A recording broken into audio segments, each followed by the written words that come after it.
Ficou claro então, pessoal? Tudo isso acontece por conta de regras, porque a gramática ela é cheia de regras, tá? Toda a gramática é cheia de regras, todo português, toda parte de português gramatical é coberto de regras, e essas regras elas são ótimas porque não fica nada solto. Você, quando entende a regra, entende como funciona, você segue adiante. Então, se você tiver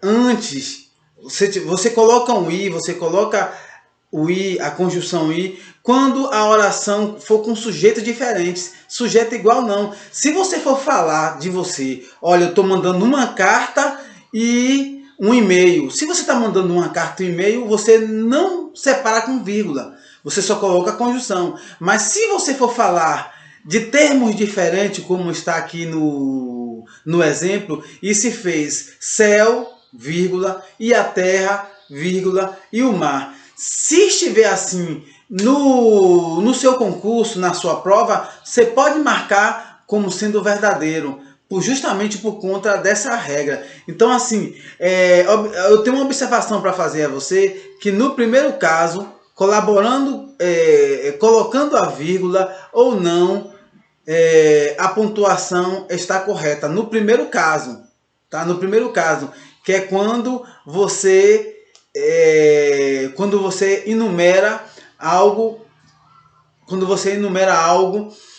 que você está falando. Mas obrigatoriamente, quando eles são diferentes, quando os sujeitos são diferentes, são duas pessoas que você vai falar, então você faz assim, entendeu? Vamos lá então, para que a gente continue executando corretamente, fazendo corretamente a nossa aula de gramática. Nós falamos de apóstolo falamos de apóstolo simplesmente agora, mas agora nós vamos falar também sobre vocativo. E para falar sobre o vocativo, a gente precisa se concentrar, porque também é fácil e é importantíssimo que a gente entenda esse assunto logo de princípio, para que a gente não fique se batendo, para que a gente não fique fazendo colocações erradas. Por exemplo, vocativo.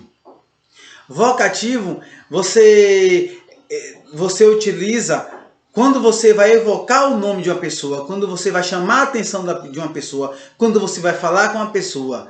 Quantas vezes vocês já viram entre os trabalhadores, atrás, nas costas, escrito assim: posso te ajudar, Senhor? Então, o vocativo é justamente esse chamado, essa vocação que você faz, tá? Posso te ajudar, vírgula, Senhor. Aí a vírgula entra justamente aí. Posso te ajudar, vírgula, Senhor. Ou então você pode falar: Senhor, vírgula, posso te ajudar? Então, o vocativo, ele tem a vírgula. E você tem que saber o momento correto onde você vai colocar a vírgula. Se você vai começar a pergunta e vai simplesmente depois se referir à pessoa em segundo plano, você vai se referir à pessoa no final, você bota a vírgula próximo à pessoa. Sempre a vírgula tem que ser próxima à pessoa. Ou seja, posso te ajudar, Senhor? Ou Senhor, vírgula, posso te ajudar? Interrogação. Tá ok? Ou então você ainda pode colocar posso, vírgula, Senhor, vírgula, te ajudar? Ok? Todas as três formas estão certas para que você realize o seu trabalho, para que você faça seus exercícios. Mas o que vai fixar na sua mente é justamente esses exercícios que você precisa fazer e você não pode deixar de fazer, porque esses exercícios é quem vai fazer com que você realmente grave para nunca mais esquecer. Então, retomando, a gente para e pensa. Quando preceder um termo do mesmo valor sintático, então, obviamente, você vai colocar vírgula, tá? Quando a gente dá um exemplo assim: amor, vírgula, fortuna, vírgula, ciência, somente isso não traz felicidade. Então eu estou enumerando, eu estou precedendo termo do mesmo valor sintático. O amor, a fortuna, a ciência, somente isso não traz felicidade, tá? Outro exemplo, um avião, um ônibus ou um automóvel não tem o mesmo charme de um trem. Aí quando você começa, você coloca um avião, vírgula, um ônibus, vírgula, ou um automóvel. Você pode colocar, por exemplo, um avião, vírgula, melhor dizendo, um avião, vírgula, um carro, vírgula, uma bicicleta, vírgula, um animal, uma montaria de um animal, vírgula. Nada disso, um ônibus, nada disso tem o mesmo charme de um trem, entendeu? Agora, é bom a gente prestar atenção porque quando o último elemento é introduzido pela conjunção e ou nem, não se usa a vírgula. Ou seja, o último termo que você vai introduzir, você coloca simplesmente i, porque você só vai estar adicionando mais um elemento. Enquanto você estiver enumerando, você coloca a vírgula. Agora, quando você for dizer o último elemento, e aí você coloca um i, porque você vai finalizar, e um avião não tem o mesmo charme de um trem, ok? Então já ficou claro aí pra gente. Muitas coisas nós já vimos em termos de vírgula, e nós vamos continuar vendo, ó, precedendo orações coordenadas assindéticas, ok? Sem uso de conjunção. Coordenadas assindéticas. Vocês se lembram muito bem nos estudos o que significa uma coordenada assindética. Então eu posso dizer assim no meu exemplo: aborde-o, vírgula, reviste-o, vírgula, algeme-o, vírgula, e prenda-o. Ponto final. Ok? Aí você tem que ter em mente justamente essas regrinhas que é para você poder aplicar no momento de uma prova ou em qualquer situação de vida, tá? Você precisa saber aplicar a vírgula muito bem para que a sua oração, para que o seu texto, para que a sua redação faça sentido. Eu gostaria de frisar, agora que nós vamos sair um pouco da vírgula, eu gostaria de frisar algo sobre a gramática, que é um assunto que se chama advérbio. Tá? Nós vamos entrar agora no advérbio, nós estamos entrando na parte final desse curso de gramática, e eu não poderia deixar de falar sobre o advérbio. Que é uma classe de palavras. O conceito de advérbio é muito simples. Advérbio é uma palavra que ela modifica o verbo, adjetivo e outros. Ela modifica para que faça sentido na frase, tá? Por quando eu digo Eduardo dança, pronto. Eu estou dando um exemplo, você entendeu a frase. Agora eu posso dizer, Eduardo dança muito bem. E aí agora você entende que Eduardo, além de dançar, Eduardo dança muito bem, ok? Então assim, o advérbio ele vem justamente para fazer essa modificação e a gente entender mais a frase, o texto. Então, a flexão e classificação do advérbio é o seguinte: o advérbio ele flexiona-se em número, grau e superlativo, ok? Pode ser advérbio de medo, intensidade, lugar, negação, afirmação, dúvidas e tempo, tá ok? Então assim, quando eu digo assim, ela precisou sair e disse que depois imprimirá a pauta. Ela precisou sair e disse que depois, esse depois, imprimirá a pauta. Certo? Quando digo assim, não irei à festa. Não irei à festa. Eu estou fazendo um advérbio aí de negação. Então assim, a gente tem um advérbio com alguns graus de advérbios. Por exemplo, nós temos o advérbio de comparativo, quando a gente faz a comparação, igual, superior, inferior, e o superlativo, que é o analítico e o sintético. Tá bom? Então esses são os graus do advérbio. Quando eu falo do advérbio em termos de comparação, aí eu uso termos que se compara, como igual, tanto que, tá certo? termos que você utiliza igual a que. Então você tem nesse momento o advérbio mais o quanto mais o tanto. Então você utiliza, vou dar um exemplo aqui para vocês. Os cachorros eram tão amáveis quanto seus donos. Então eu estou estabelecendo uma comparação entre os cachorros e os donos. E qual é a qualidade aí que é colocada? Amáveis. Mas eu coloco um advérbio de comparação. O cachorro era tão amável quanto o dono. Ok? Agora, de superioridade. Ela chegou mais rápido do que eu. Então ela foi superior a mim. Quando você usa um advérbio de superioridade, você tem alguns outros verbos, mas eu vou dizer a você mais que, além de que. Então você coloca aquela frase como sendo superior. Ela chegou mais rápido, a pessoa chegou mais rápido do que eu. E quando eu falo do advérbio de inferioridade, então, em termos de comparativo, eu digo, ela parece menos esforçada do que seu irmão. Ela parece menos esforçada do que seu irmão. Então, isso aí é um comparativo no inferior. Ficou claro?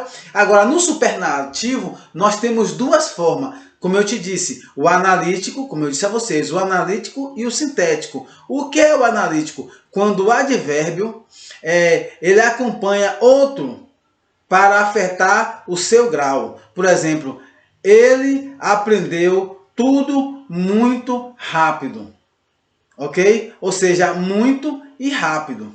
Nós temos aí dois advérbios que um acompanha o outro, tá? O sintético, ele é o seguinte, ele é o advérbio tem seu grau afetado pelo sufixo que altera a palavra. Quando eu digo assim, ele limpou tudo rapidíssimo, ok? Eu poderia dizer rápido, mas eu alterei e coloquei ele limpou tudo rapidíssimo. É um superlativo sintético. Quando eu digo um superlativo analítico, eu coloco muito rápido.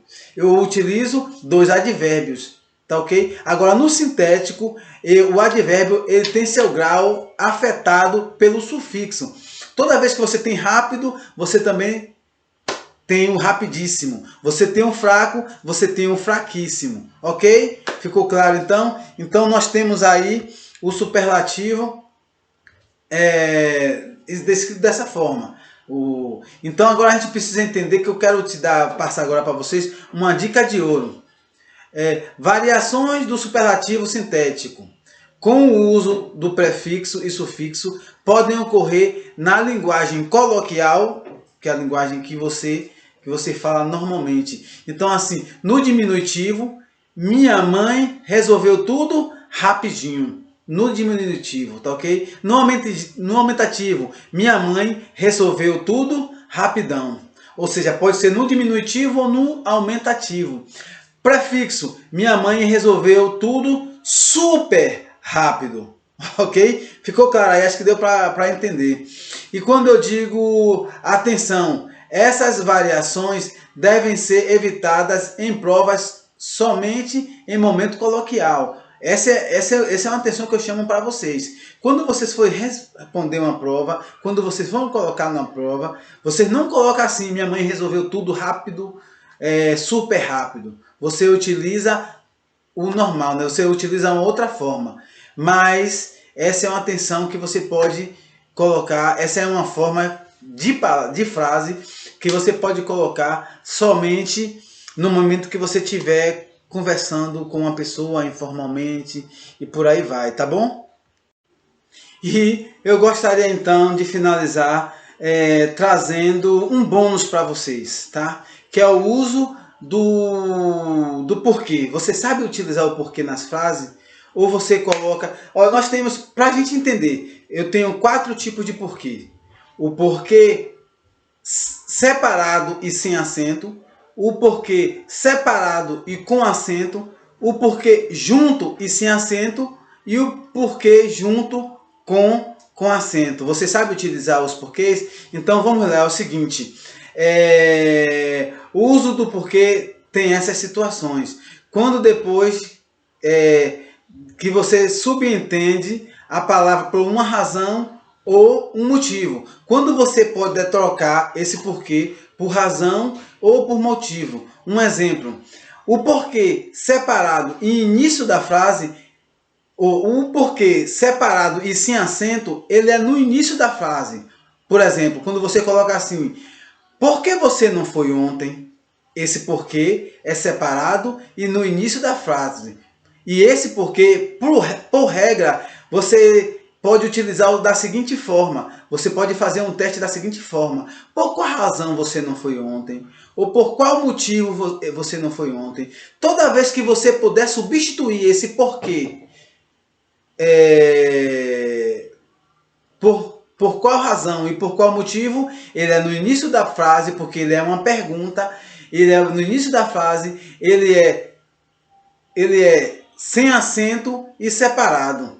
E aí eu vou te dizer uma outra coisa. Ele não somente utiliza no início da frase, mas ele também pode vir no meio da frase. Por exemplo, vou explicar-lhes por que eu não fui. Vou lhe explicar por qual motivo. Vou te explicar por qual razão eu não fui. Então mentalize isso. Porque separado, ele pode ser substituído, porque separado e sem acento, ele pode ser substituído por qual razão ou por qual motivo. Ficou claro ali? Por exemplo, eu digo assim, vou lhe explicar por que não fui. Vou lhe explicar por qual razão eu não fui. Então, gente, coloca na cabeça, porque separado sem acento é para a pergunta e você faz esse teste para ver se você pode substituir ele por qual motivo ou por qual razão, tá bom? Agora, deixa eu ver aqui. Então, esse uso do porquê separado ainda, porquê separado e sem acento. Quando eu digo assim, saiba porque o seu dinheiro não rendeu. Aí você pode substituir, saiba por qual motivo seu dinheiro ele não rendeu. Então, vou dar um outro exemplo para vocês. A aprovação porque lutamos está próxima, ok? Então, é uma colocação de porquê separado e sem acento, porque você pode fazer o seguinte, você pode modificar ele, toda vez que você puder modificar ele, pelo qual motivo e pela razão. Então, ele é porque separado e sem acento. Outro exemplo, são tristes as situações porque ela tem passado. São tristes as situações porque ela tem passado. Então, ele também é separado e sem acento, mas observe que ele está no meio da frase, isso não tem problema. Toda vez que você puder trocar por qual motivo, por qual razão, você deve usar simplesmente o porquê, ele separado e sem acento. Pergunta discreta e longe dos sinais de pontuação. Perguntas simples e longe dos sinais de pontuação. Por que você não foi ontem? Por que ele não votou? Então, tudo isso é separado e sem acento. Agora, quando é que você usa o porquê separado e com acento? Vamos lá? Quando eu digo porquê separado e com acento, é porque ele está no final da frase e está junto de um ponto de acentuação. Porque separado e com acento, ele vem sempre junto de um ponto, de uma pontuação, seja exclamação, seja interrogação, seja ponto final, tá ok? Quando eu digo assim, você não foi ontem, por quê? Você não foi ontem, por quê? Você não foi para a escola ontem, por quê? Você não foi trabalhar ontem, por quê? Esse porquê é final de frase e ele é com acento, é um porquê separado e com acento. Tá ok? Porque você está fazendo uma pergunta, mas essa pergunta está vindo, o porquê está vindo no final da frase. Eles nos traíram, jamais saberemos o porquê. Ponto parágrafo. Então, esse porquê, ele é um porquê separado e com acento, porque ele vem no final da frase e com uma pontuação, ok? Então, eles nos traíram, mas jamais saberemos o porquê. E esse porquê, ele até ele vira um substantivo. Quando você coloca o ele passa a ser um substantivo, ok? Vamos lá. Porque junto e sem acento. Nós utilizamos o porquê junto e sem acento, empregamos em palavras, em frases melhor dizendo, afirmativa e como resposta.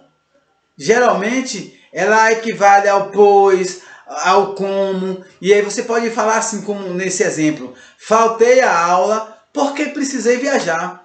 Faltei a aula porque precisei viajar. Ele é junto e sem acento, porque você pode substituir pelo pois precisei viajar, ok?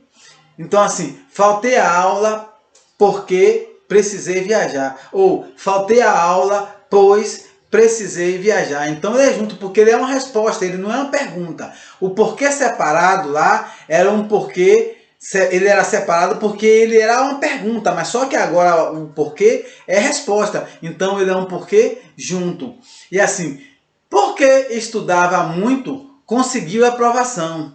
É uma resposta. Porque estudava muito, conseguiu aprovação. Ou seja, você pode mudar por como estudava muito, conseguiu a aprovação. Esse porquê permanece junto porque ele é uma resposta. Porque estudava muito, conseguiu a aprovação. E temos mais um tipo de porquê também, tá? Que é o porquê junto, só que com acento. Então, ele não tem um significado aproximado de motivo e razão, sempre precedido de um determinante, ou seja, um artigo, pode ser um pronome, e ele é um substantivo também, é substantivado. Vamos lá? Exemplo: eu não sei porquê dessa grosseria. Eu não sei o porquê, ou seja, ele está precedido de um determinante, um artigo. Então ele é um substantivo. Eu não sei o porquê dessa grosseria. Então ele é junto com acento. Outro exemplo: não houve um porquê. Olha o precedente aí, né? Um determinante.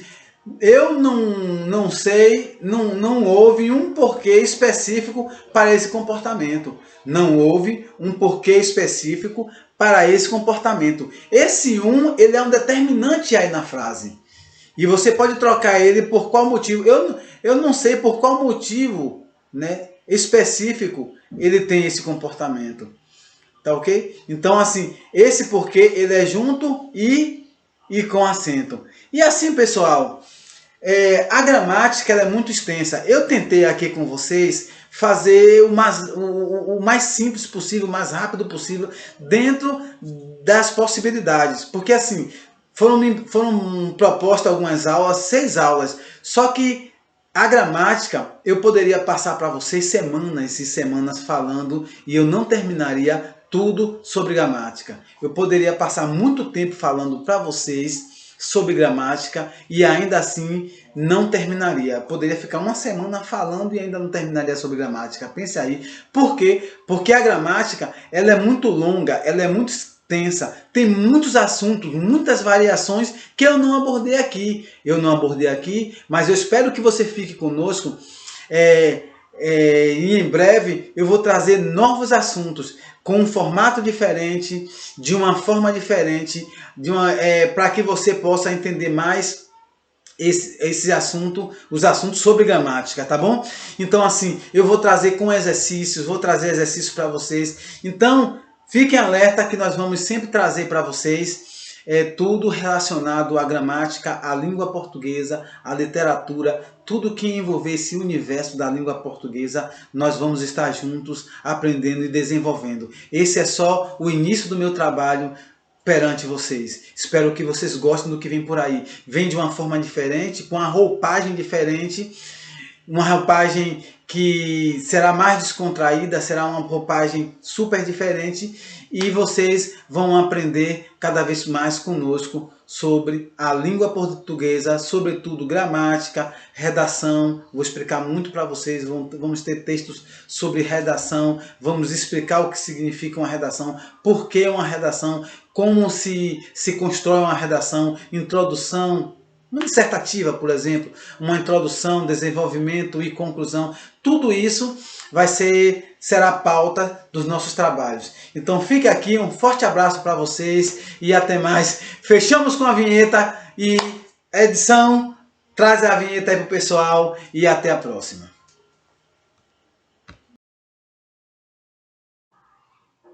Bom, pessoal, falando mais uma vez em ditongo crescente, nós vamos perceber que a letra, nós temos uma semivogal e uma vogal. E essa vogal, ela tem uma letra, ela tem uma presença mais forte, como nós dissemos anteriormente, tá? Então, como eu disse, nós temos a palavra pátria, mais uma vez falando da palavra pátria. Nós não dizemos patria, aonde o i ficaria mais forte. Nós temos uma palavra pátria. E aí nós percebemos que o A ele tem uma presença maior do que o I. O I ele fica como um som mais em segundo plano, por assim dizer. Tá certo? Nós temos outras palavras também, como a palavra cota, a cota, né? Que é o U praticamente ele nem aparece mais a letra O e você percebe bem presente a questão do encontro vocálico de tendo uma semivogal com uma vogal, tá ok? Mas nós temos, além do ditongo crescente, nós temos também o ditongo decrescente. O que seria esse ditongo decrescente? É justamente o contrário da crescente. Entendeu? É simplesmente o contrário da crescente. Ou seja, nós temos uma vogal que ela é sempre mais forte do que uma semivogal. Entendeu? Então vamos lá para ficar mais exemplificado isso que eu estou dizendo. Vamos lá. A palavra meu. Como é que vocês percebem? Vocês não percebem que o E fica bem mais presente do que o U? Ou seja, a vogal ela sempre será mais presente, ela será sempre uma letra mais forte do que a semivogal, não importa a posição dela. Então, quando eu digo meu, vocês percebem que o E fica mais forte e o U fica mais fraco, ok? Nós temos a palavra também irmão, irmão. Aí você percebe mais uma vez que a palavra irmão ela tem uma tonalidade mais forte no primeiro. Daí vocês percebem que na palavra irmão, a letra A ele fica mais presente, ele fica mais forte. Enquanto o O ele fica mais tímido, eu diria não somente tímido, mas também ele fica mais discreto. A palavra O fica mais discreto. Assim também como na palavra herói. Você percebe herói. Você não diz herói, você diz herói. Então o O você percebe que ele fica mais presente, ele fica mais forte na frase, na palavra, melhor dizendo. Então, como ele fica mais forte na palavra e ele vem antes, nós percebemos que é decrescente. Começa do mais forte e termina no mais fraco. Herói. Perceberam? Então, assim nós temos o ditongo decrescente. O ditongo crescente é do mais fraco para o mais forte, tá? Como tranquilo, como boi, né? No céu. Mas no decrescente é o inverso. A primeira vogal ela é dita mais forte e a segunda vogal ela é mais discreta, como na palavra herói, como na palavra amei, tá ok? Então a gente precisa ter esse discernimento dentro da gramática do tritongo. Mas nós não temos somente o tritongo. O tritongo, o ditongo.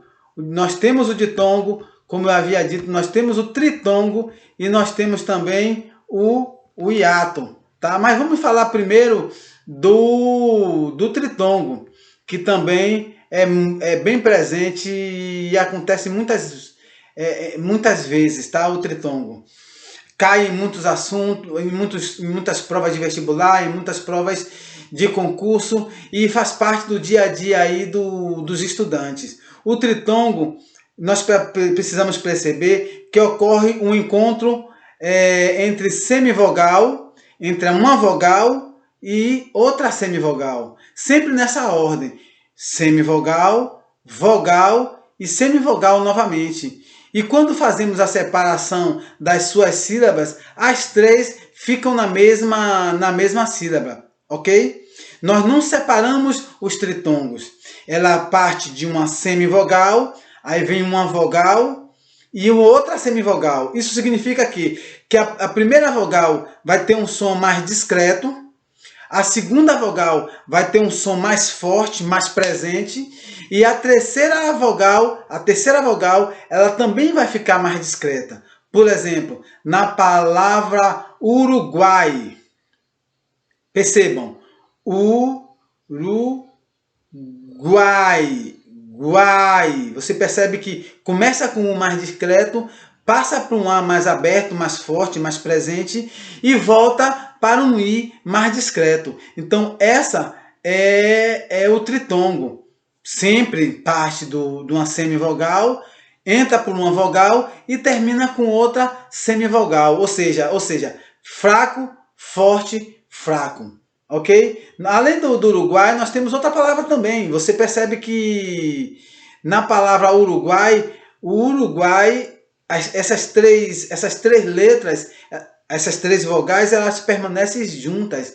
Uruguai também, iguais pela mesma forma. Iguais, iguá. Olha como o A ele sai mais forte, ele sai mais potente, mais presente. Iguais. Ou seja, temos outras palavras também, mas vou dizer mais uma para vocês. Saguão. Começa com a semivogal, passa para uma vogal e retorna para a semivogal. Então, os tritongos têm sempre essa característica. Se o ditongo são duas vogais juntas, o tritongo são três vogais juntas e que não se separa. O tritongo, as três vogais, elas não se separam. Tá ok? Agora nós vamos falar de uma outra característica. Nós dissemos o tritongo, nós dissemos o ditongo e agora nós vamos partir para o hiato. O que seria o hiato então? Vamos lá, com calma. O hiato ocorre apenas em contos vocálicos, nunca semivocálicos. Detalhe aí para a gente economizar tempo e a gente compreender de uma forma melhor o hiato. O hiato é diferente do ditongo e do tritongo. O hiato é o encontro de vogais que nunca tem semivogais, tá ok? E quando fazemos separação dessas suas sílabas, cada vogal fica numa sílaba diferente. Opa! Cada vogal fica numa sílaba diferente. O A e o I, o A e o E, o A e o O, o A e o U, o E e o I, eles não ficam juntos. Eles ficam separados. Vamos pegar, por exemplo, a palavra saída. S-A-I-D-A. Como é que você faz a separação de sílaba? S-A. O I fica isolado sozinho com o seu acento. Sa-I-Da. E o Da na parte final. Então nós temos saída, né? S-A, a letra I que fica isolada, a letra I na separação de sílaba da palavra saída não fica junto do A, fica separado, fica afastado do A. E por isso o nome certo, o nome correto é saída, ok? Você percebe que tem um acento agudo no I e o I fica bem mais forte, ela fica uma vogal bem mais forte. Tá ok? Vamos dar um outro exemplo para vocês. Navio. Pronto, boa palavra, navio. Navi e o O fica sozinho, separado. Isso na separação de sílaba. Você percebe que na separação de sílaba da palavra navio, o I fica separado do O. O I não fica junto com o I fica separado do O. Então nós temos navio, ok? Se caracterizando um hiato. Vamos ver uma outra palavra que é também hiato, além de saúde, e além de navio. A mesma regra de saúde, essa regra para saída. Você percebe que na palavra saúde, S-A-U-D-E, ou seja, sa-u-de. Na palavra saída nós temos sa-i-da, na palavra saúde, sa-u-de. E você percebe que também tem um acento agudo e o U ele fica isolado em uma sílaba, tá bom? O U fica isolado numa sílaba, ou seja, sa-u-de. O U fica separado do A. Entenderam? Então, assim, isso se caracteriza mais um hiato, porque ocorre apenas encontro de vogais, nunca de semivogais. E aí o U fica separado nessas duas palavras que eu te disse, na separação. Vamos ter outra palavra, a palavra álcool. Na palavra álcool, é uma palavra que não é muito comum para todos nós, assim, na hora de separar, mas a separação de sílaba da palavra álcool é AL, acento no A, ALCO-OL. Perceberam? O O fica separado na palavra álcool. São dois O, mas um fica separado do outro, causando, então, trazendo para a gente, então, um hiato. Perceberam a diferença entre hiato, ditongo e tritongo? Então, continua conosco que muitas coisas ainda nós temos para oferecer a vocês em termos de gramática, em termos da língua portuguesa.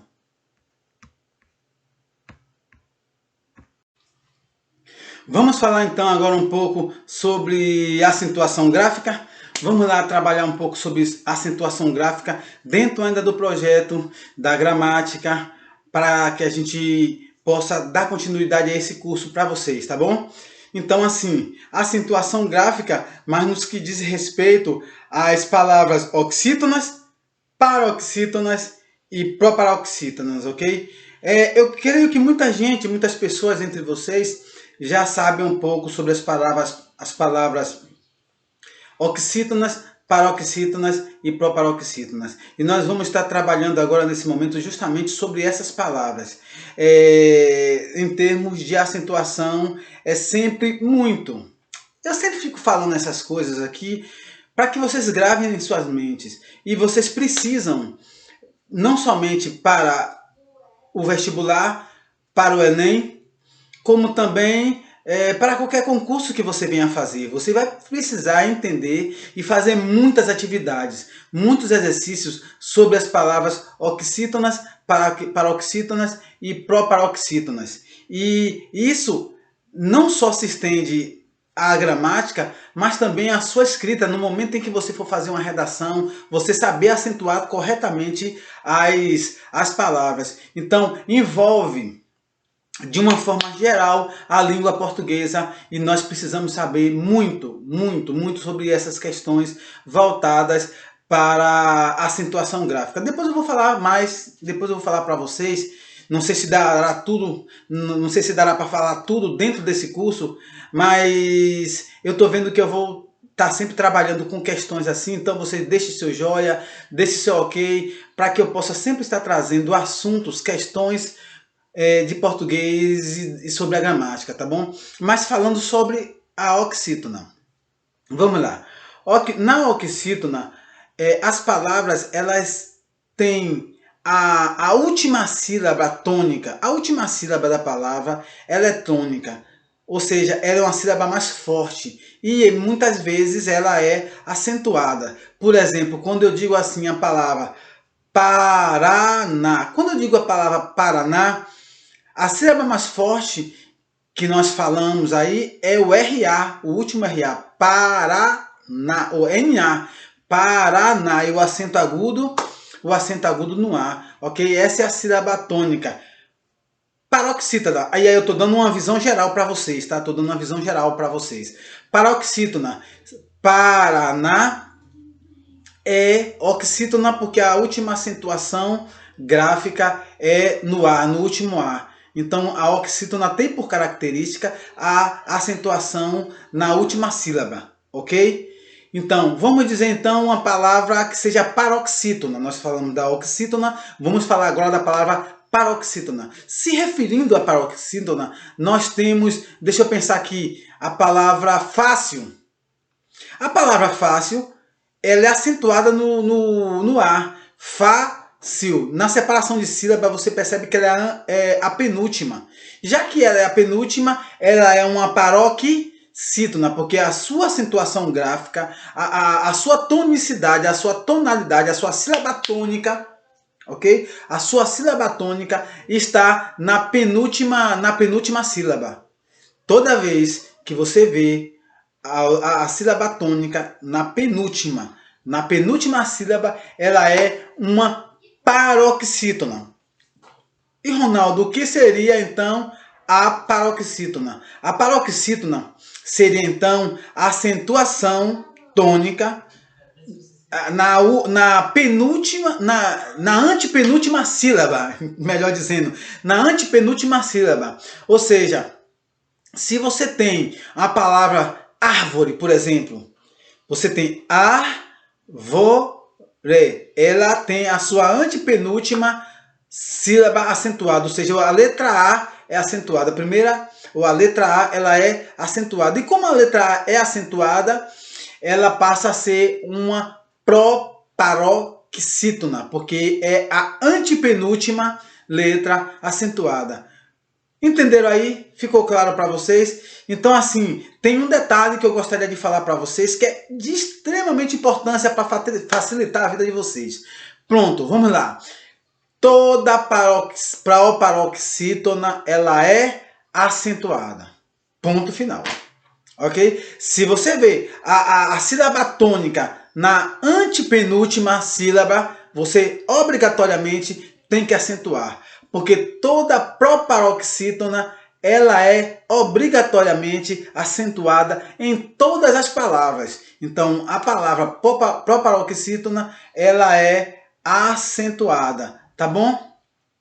Então, voltando à oxítona, deixa eu dizer algumas palavras para você aqui que são acentuadas e que elas são oxítona. Abará. E outras, tem umas que não são acentuadas, mas a sílaba tônica não deixa de ser na última sílaba, tá ok? Por isso que ela é uma oxítona. Por exemplo, abará, acentuado. Abará, tá ok? Esse último A, ele é acentuado. Abacaxi. Abacaxi não tem acento, mas você percebe que abacaxi, a sílaba mais forte é a xi, o xi. Você não pode dizer abacaxi ou abacas. Você tem que dizer abacaxi. Então, o xi é o mais forte, é a última sílaba, então por isso ela é uma oxítona. Eu tenho outra palavra também, alguém.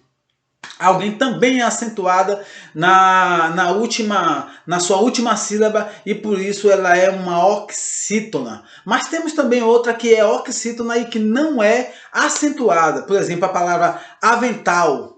Vocês percebem quando a gente fala a palavra, a sílaba mais forte, ela se apresenta com a tonicidade maior, com a dinâmica maior. Avental. Oxítona, embora não seja acentuada, mas a sua sílaba tônica forte é a última. Ficou claro assim?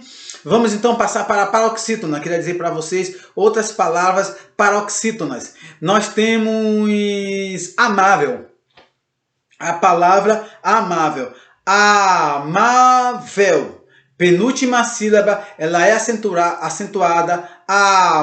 Nesse A ela é acentuada. Véu. Então, como é a penúltima, ela é uma paroxítona. Tá bom? Nós temos outra palavra, bônus. É fácil identificar. Bônus. Você não diz bônus. Você não diz bônus. Você diz bônus. Ok? Então, bônus tem um acento circunflexo na penúltima sílaba. Se tem um acento circunflexo na penúltima sílaba e tem a sua sílaba tônica no BO, no bom, né? BO, então ela é uma paroxítona. Trazendo então novamente para vocês a proparoxítona nesse momento. E a proparoxítona, como eu disse a vocês, Toda proparoxítona é acentuada. Eu já disse a vocês sobre árvore, né? A árvore, o primeiro A, como ela é a antepenúltima, então ela é acentuada porque ela é uma proparoxítona e toda proparoxítona ela é acentuada. Mas temos outra palavra também, a palavra átomo. Átomo. Você não diz átomo, ok? Você diz átomo. Percebe como a antepenúltima sílaba é mais forte? Átomo. Átomo. Ok? Então ela é uma proparoxítona. E nunca esqueçam disso. Toda proparoxítona ela é acentuada, tá? Nós temos também outra palavra, a palavra dúvida. A palavra dúvida, ela também é acentuada no U, ok? Ou seja, dúvida. Você não diz duvidar, você diz dúvida. Ok? Então, toda proparoxítona ela é acentuada. Então, nós temos essas três formas. A forma oxítona, a forma paroxítona e a forma proparoxítona. Tá ok? Então, fica fácil então entender isso aí. Mas, nós temos uma outra informação que precisamos para falar para vocês. Tá? Que são as palavras que são monossílabo tônico. As palavras monossílabo tônico são as palavras que possuem apenas uma sílaba, tá? Então essa palavra ela não possui duas, nem três, nem quatro, nem cinco sílabas, nem mais. Ela só tem uma única sílaba, que é a sílaba tônica. Então vamos lá. Pensando que acentua-se os monossílabos tônicos. Acentuamos todos os monossílabos tônicos terminado em AS, ES, OS e em nós. Tá ok? Então vamos pensar o seguinte. Quando eu digo não aceitamos paz, não aceitamos paz. Essa palavra paz, ela é um monossílabo. Paz, pronto, é a sílaba mais forte e é um monossílabo tônico, ok? Quer ver então outras palavras além de paz? Nós temos sol, nós temos mar, nós temos são, nós temos pão, tudo monossílaba, tudo monossílabo. Uns são acentuados, como pão e são, né? E outros não. Pé também é um monossílabo, como outros também não são acentuados, como isso é você, o sol, o mar, mas são monossílabos tônicos, tá bom?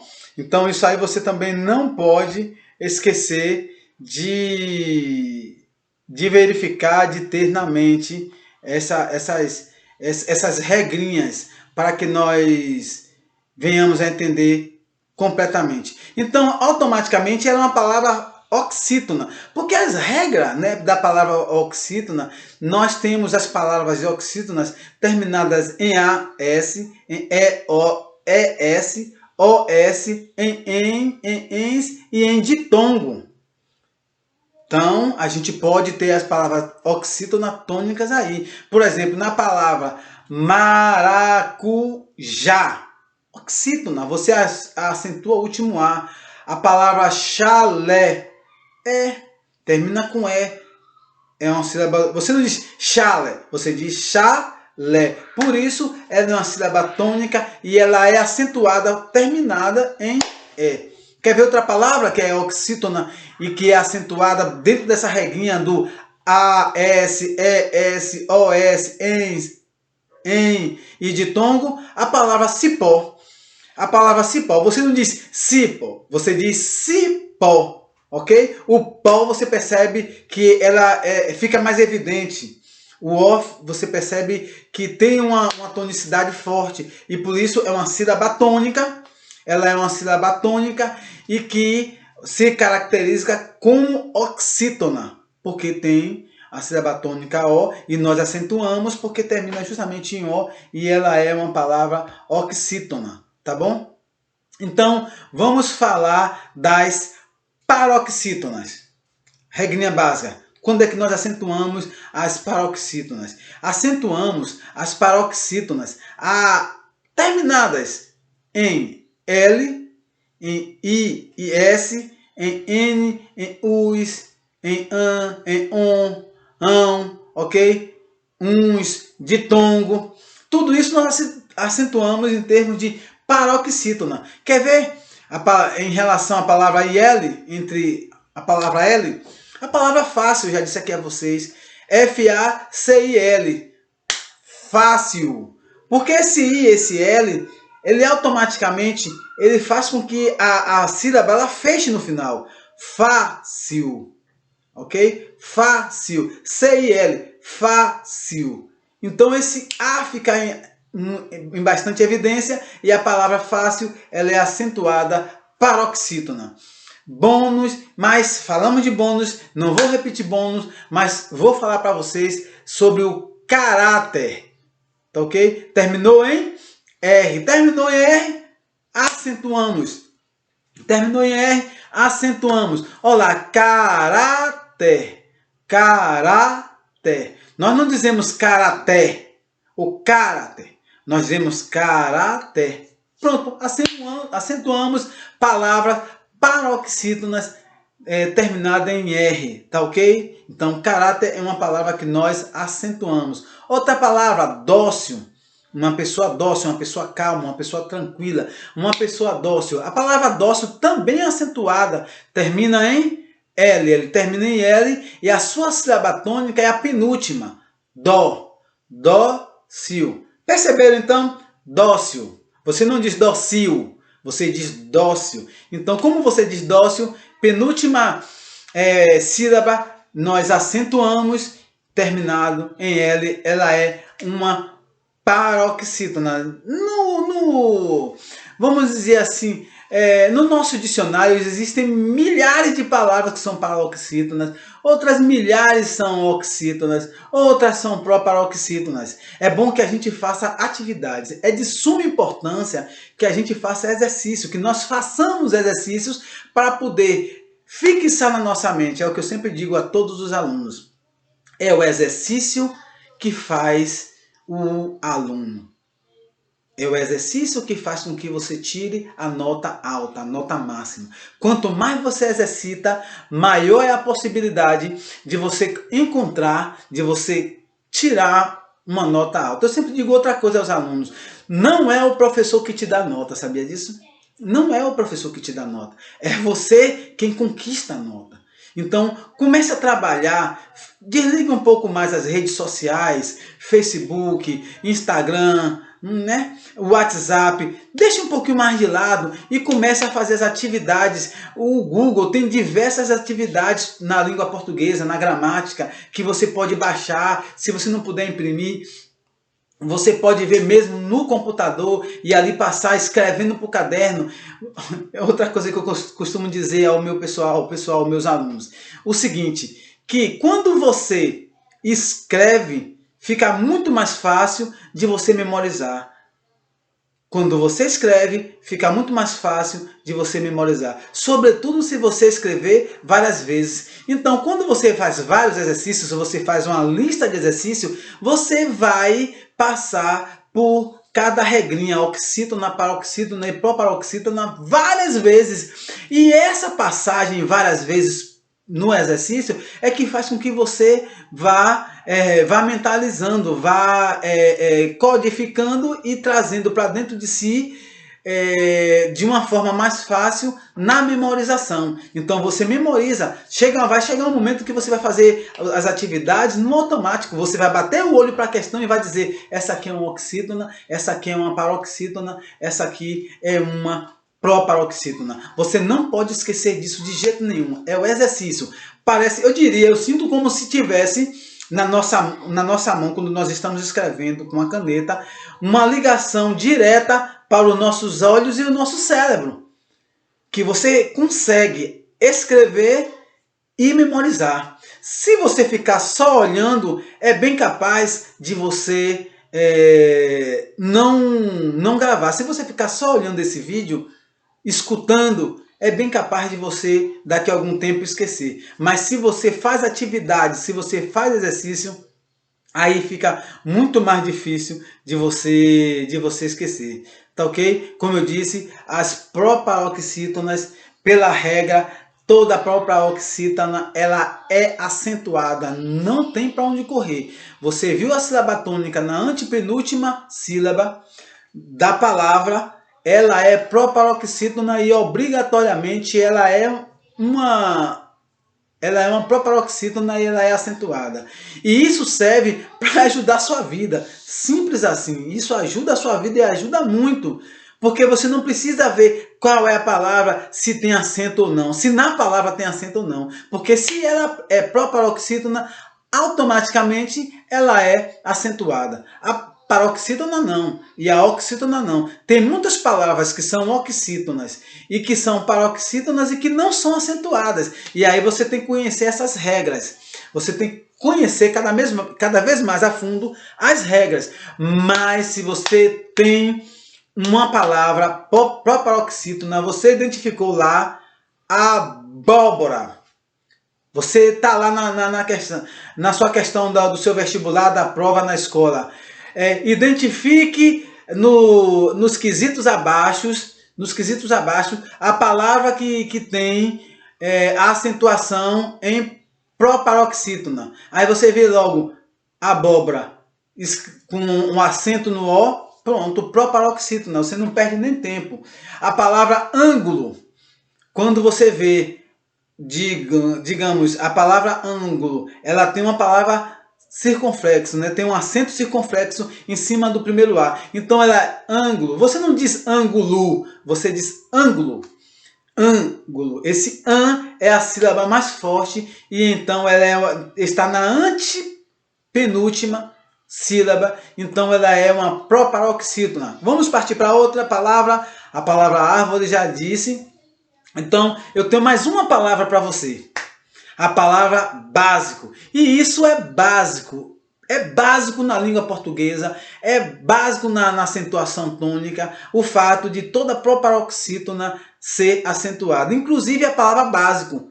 Você não diz básico ou básico, você diz básico. E você percebe que então a antepenúltima por que eu estou repetindo tanto assim, gente? Porque à medida que eu repito várias vezes e que você exercita isso na sua mente várias vezes, você acaba gravando. Então eu digo básico, é uma proparoxítona e você não pode esquecer disso.